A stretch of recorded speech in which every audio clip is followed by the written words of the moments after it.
Good day, students. You're welcome to the CRSM virtual class. My name is Titilayo.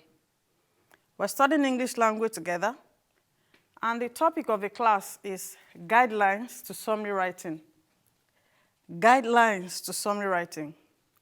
At the end of this class, you should be able to explain what summary writing is. You should also be able to apply the principles of summary writing. It will interest you, actually, that even God is interested in your ability to summarize well. The Word of God says, let us hear the conclusion of the whole matter. Fear God, keep His commands, for this is the whole duty of man. What is summary writing?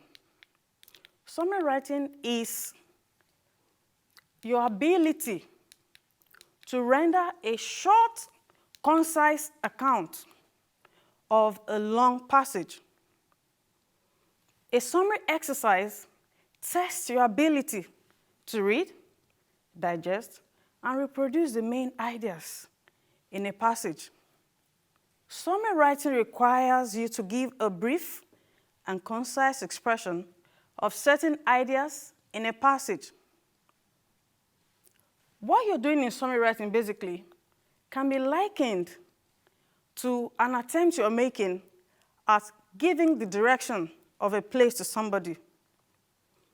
While you're trying to describe a location of a place to somebody, would you rather focus on all the little details on the road or on the landmarks of the road?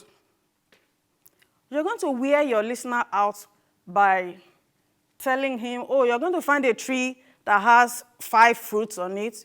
Of course, you shouldn't do that. What you do is focus on the highlights, the landmarks that will lead the person you're talking to where he's going. That's basically what you're doing in summary writing. Summary writing can come with the main idea and a lot of illustrations and comparisons. Please don't lose sight of the main idea of the passage. If, for instance, the writer's main focus is on how the human brain works, for instance, even if he uses just a paragraph to talk about how the human brain works, and it goes on to give several instances of different engines, the engine of a computer, the engine of a wristwatch, the main idea of the passage remains how the human brain works and not on those illustrations and comparison. Now let's quickly together look at the guidelines to writing a good summary. First, read the given passage carefully, preferably more than once. Read the given passage carefully, preferably more than once. B, learn to identify, learn to look out for the topic sentence of the passage. Learn to look out for the topic sentence of the passage. The topic sentence is a sentence that represents the main idea of a paragraph. The topic sentence is a sentence that represents the main idea of a paragraph. We're going to look at the short paragraph together, and you make an attempt to identify the topic sentence in the paragraph. My father is the best dad in the world. Unlike some fathers that I know, he makes huge sacrifices to ensure we get the best out of life. He has endured much hardship because of we, his children. We always strive to make him proud. Someday, I believe I will be able to make up for all his sacrifices. This paragraph I just read has about 5 sentences, but just one of them is the main idea of that paragraph. Can you identify it? My father is the best dad in the world. Unlike some fathers I know, he makes huge sacrifices to ensure we get the best out of life. He has endured much hardship because of we, his children. We always strive to make him proud. Someday, I believe I will be able to make up for his sacrifices. If you look at this paragraph carefully, the topic sentence of a paragraph is the first sentence. My father is the best dad in the world. The rest of the sentences are just supporting that topic sentence. The next guideline is, after identifying the topic sentence, try as much as possible to use your own words to express the topic sentence in your answer script. Try as much as possible to use your own words to express the topic sentence in your answer script. For instance, the topic sentence in the paragraph we just looked at would be rewritten in your script, for instance, as my father is the greatest father in the universe. My father is the greatest father in the universe. Remember, the topic sentence, according to the paragraph, the original passage, is my father is the best dad in the world. When you want to render that in your script, it becomes something like, my father is the greatest father in the universe. Next, ensure that the words with which you substitute that of the original passage do not alter the original meaning of the passage. Ensure that the words with which you substitute that of the topic sentence of the original passage do not alter the original meaning of the passage.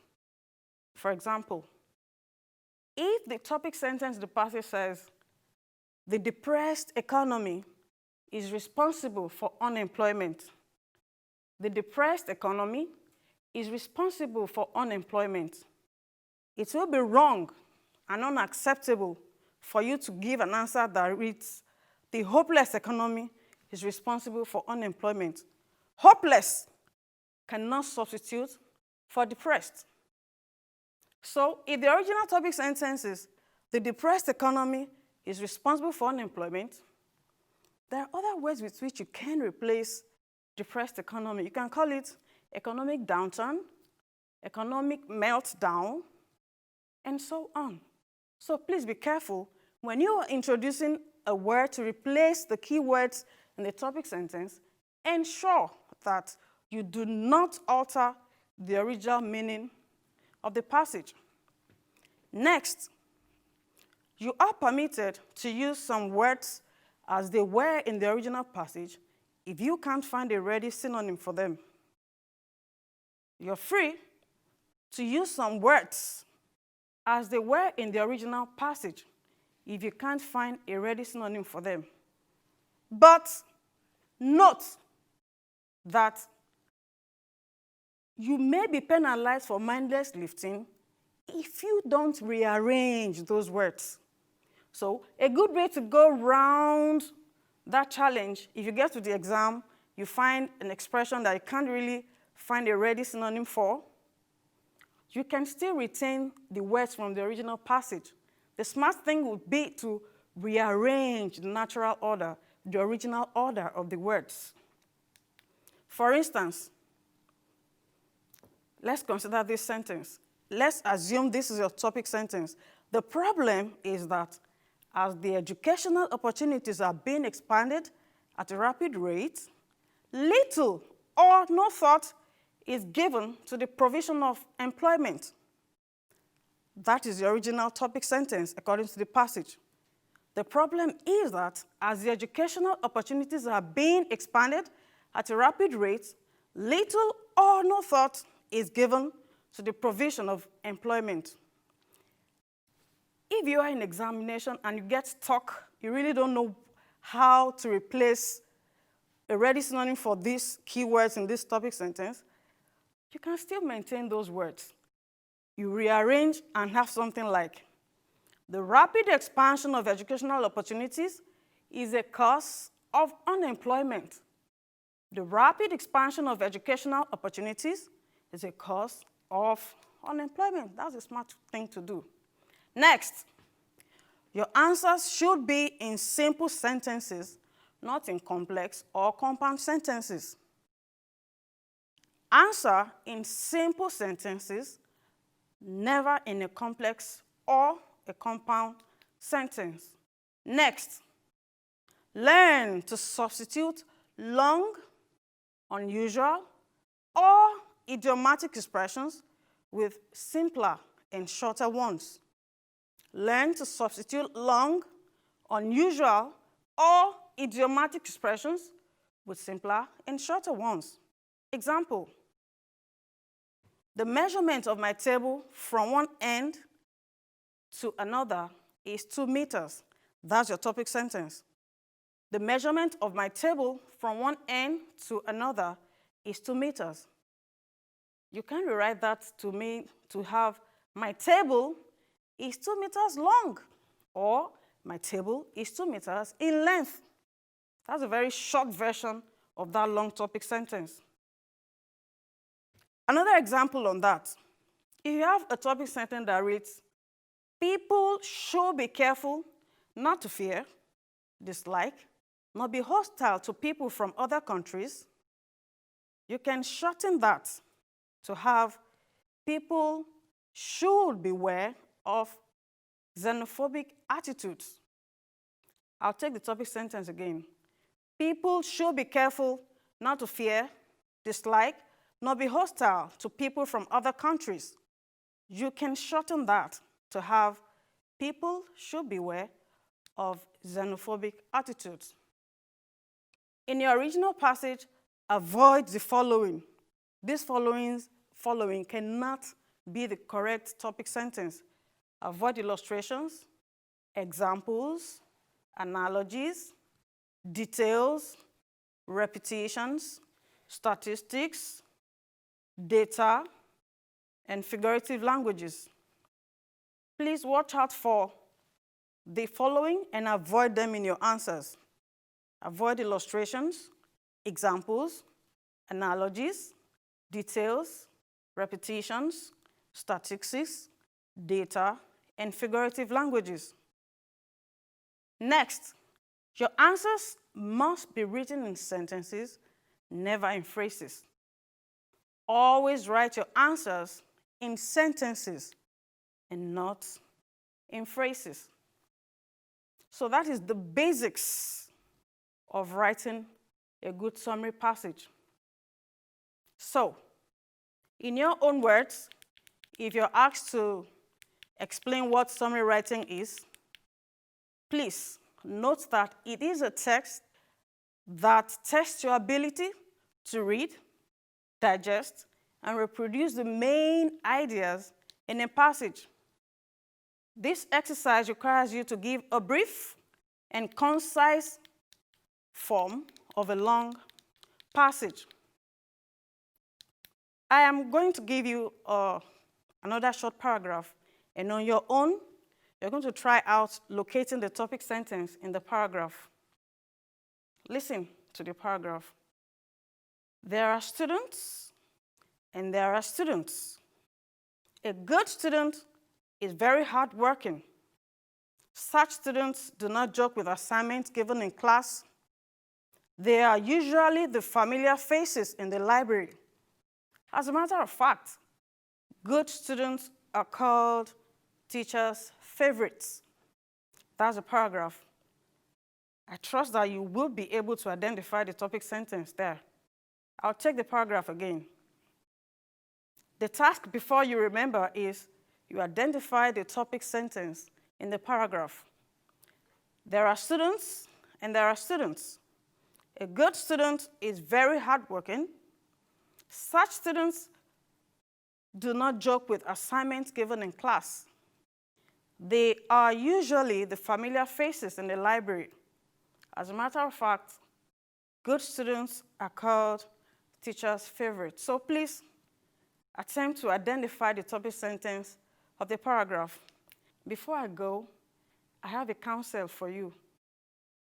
For you to be a good summary writer, you must learn to practice over and over again. It is natural for you to score low and discouraging marks at first.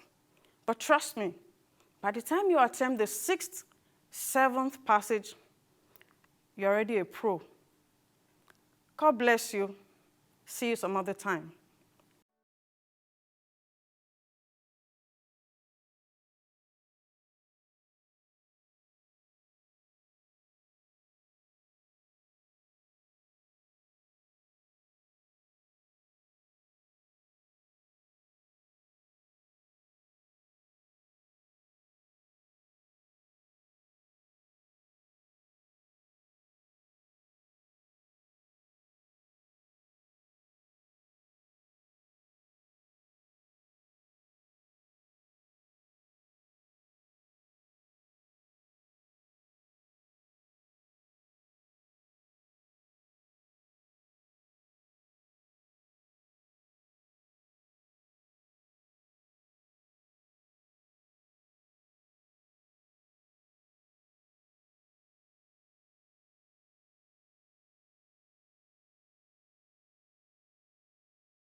Good day, our dear viewers. You're welcome to the CRSM virtual class.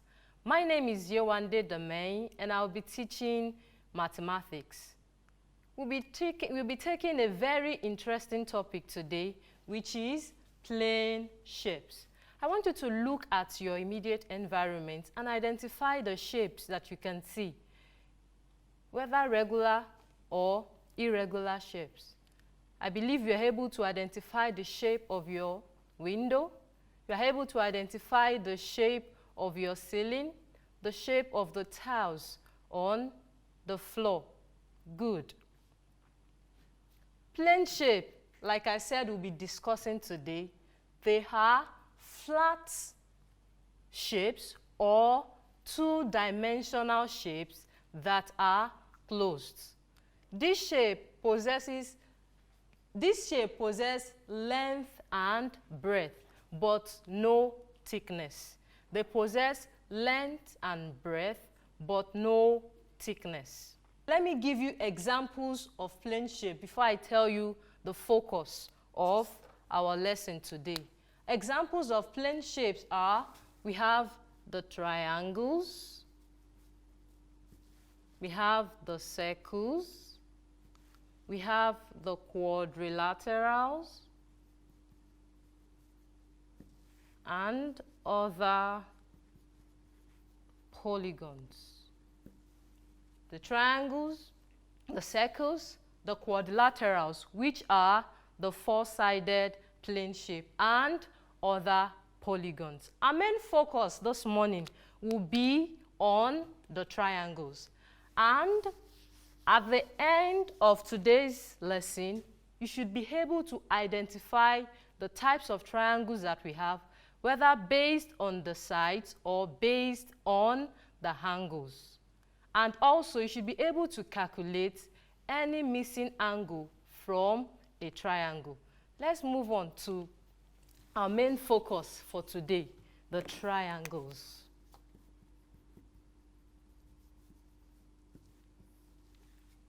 We can get the meaning of the shape right from the name. It's the combination of tri and angles. So a triangle is a plane shape with 3 sides and 3 angles. A triangle is a plane shape with 3 sides and 3 angles. Let's take this as our example. This is 1, 2, 3. It has 3 sides and then 3 angles. You should also note that a triangle has 3 vertices. What do I mean by vertices? The sharp ends of your triangle is referred to as the vertices. And it also has 3 edges. The sides are referred to as the edges. You should also note that the sum of the interior angles in any triangle is equal to 180 degrees. You can try this at home. Get a protractor and measure each of the sides of any triangle you draw and sum them up. You will see that they will sum up to 180 degrees. So if this is angle X, this angle Y, and this angle x. So what I'm saying is that angle x plus angle y plus angle z would give us 180 degrees. You can also try this out. If we break this triangle out and we bring them together, you would observe that it is going to form a straight line. So you have this as your angle x, this as angle y, and this as angle z. And we also know that the sum of angles on a straight line is 180 degrees. So this shows us, or this tells us that the sum of angles in a triangle is 180 degrees. This said, let's move on to types and properties of triangles. Triangles can be grouped or can be classified using their sides or using the angles. We are going to put all this together and then I would explain the different types of triangles.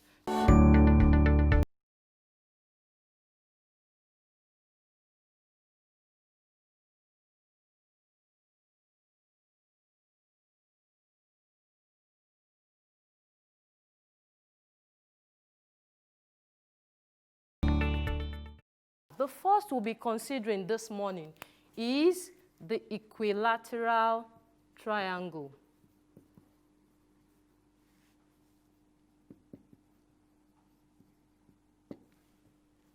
The equilateral triangle. From the word equi and lateral.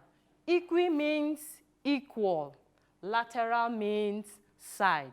So a triangle with 3 equal sides is referred to as an equilateral triangle. And by implication, if there is a triangle that has 3 equal sides, then the interior angles would definitely be equal.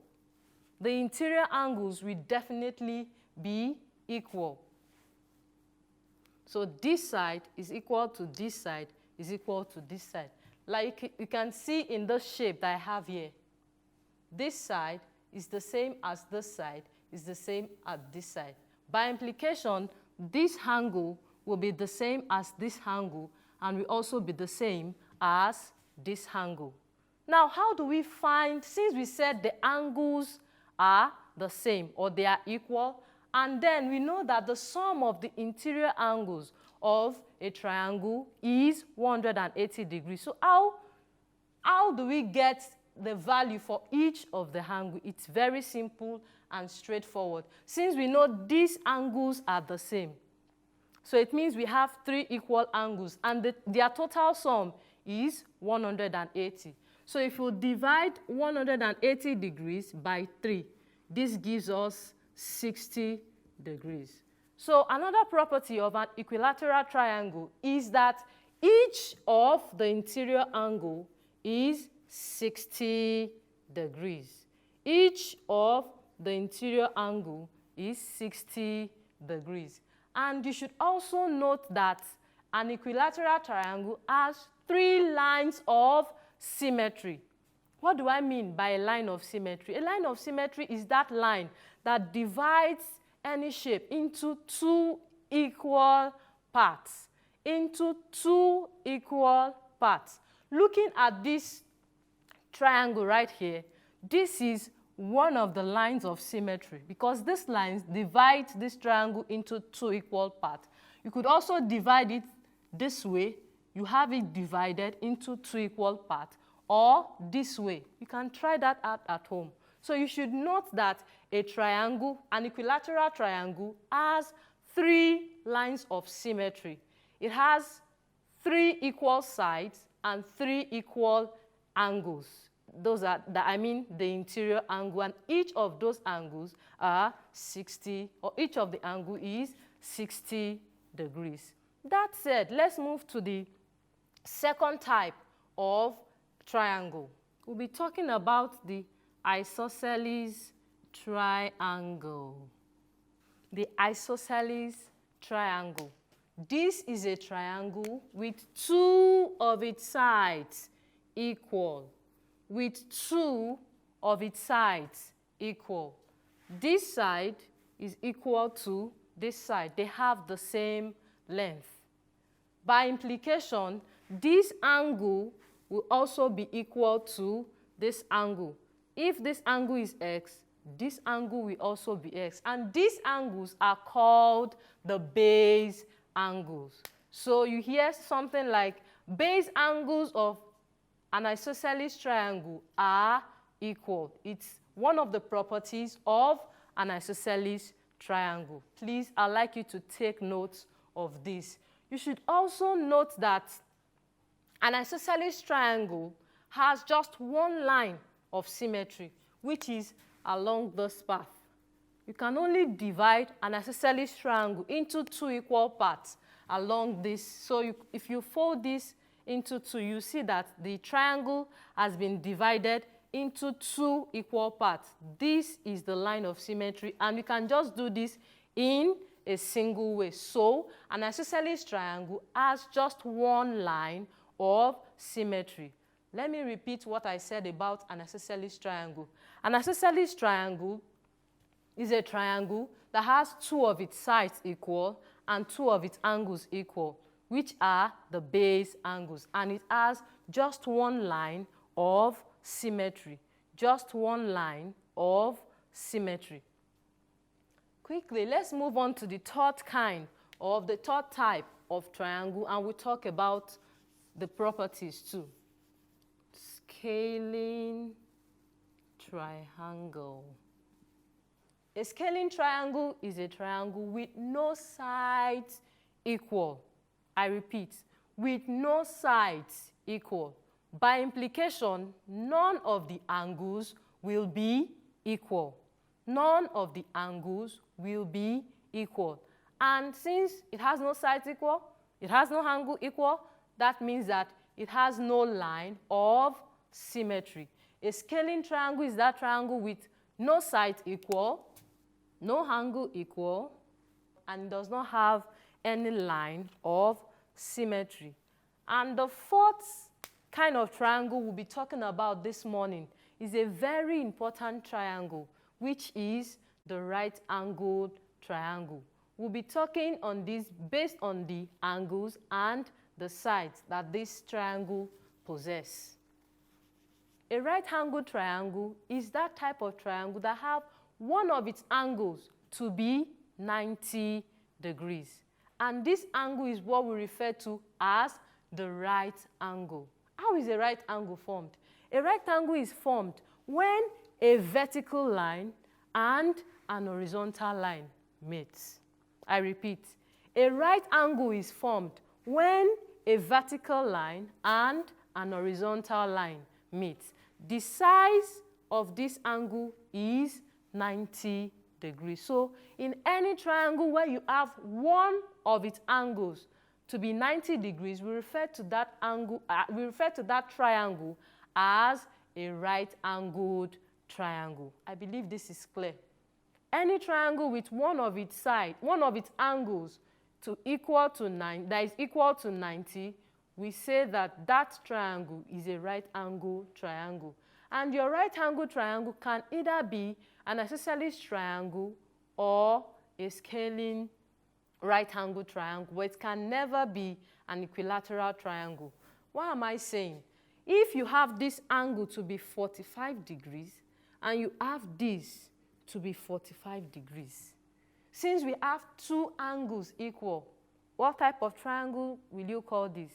From the explanation I've given previously, I believe you said the isosceles triangle. Good. So this is an isosceles right-angled triangle because it has two of its angles equal.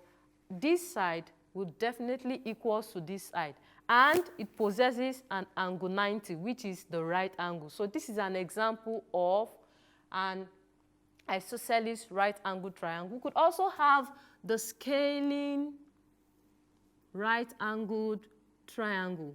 We know, of course, this angle is 90 degrees. Let's assume this is 60 degrees and this is 30 degrees. We could see here that none of the angles are the same. So this is an example of a scalene right-angled triangle. I believe this is clear. So we've talked about 4 different types of triangle this morning. We've talked about the equilateral triangle, equal side, equal angle, 3 lines of symmetry. We've talked about the isosceles triangle, which have 2 sides equal, 2 angles equal, and it has 1 line of symmetry. The scalene triangle that has no side equal, no angle equal, and no line of symmetry. And the 4th one is a right-angled triangle that has one of its angle to be 90 degrees, and it can either be isosceles or scalene right-angled triangle. So let's move on to examples. How do we calculate missing sides of a right-angled triangle? Please follow me. This question says, find the value of x in this triangle. How do you solve this kind of problem? Very simple and straightforward. I believe you remember that I said the sum of interior angles in any triangle is 180 degrees. So it means that if we sum up these 3 angles, they will equal to what? 180 degrees. Let's do that. We have 102 degrees plus 48 degrees plus x is equal to 180 degrees. And the reason is that sum of angles in a triangle is 180 degrees. And this angle, mind you, we're talking about the interior angle. So how do we solve this problem? We are looking for our x. Let's bring these 2 numbers together by summing them up. 102 plus 48 gives us 150 degrees plus x is equal to 180 degrees. I believe we are together.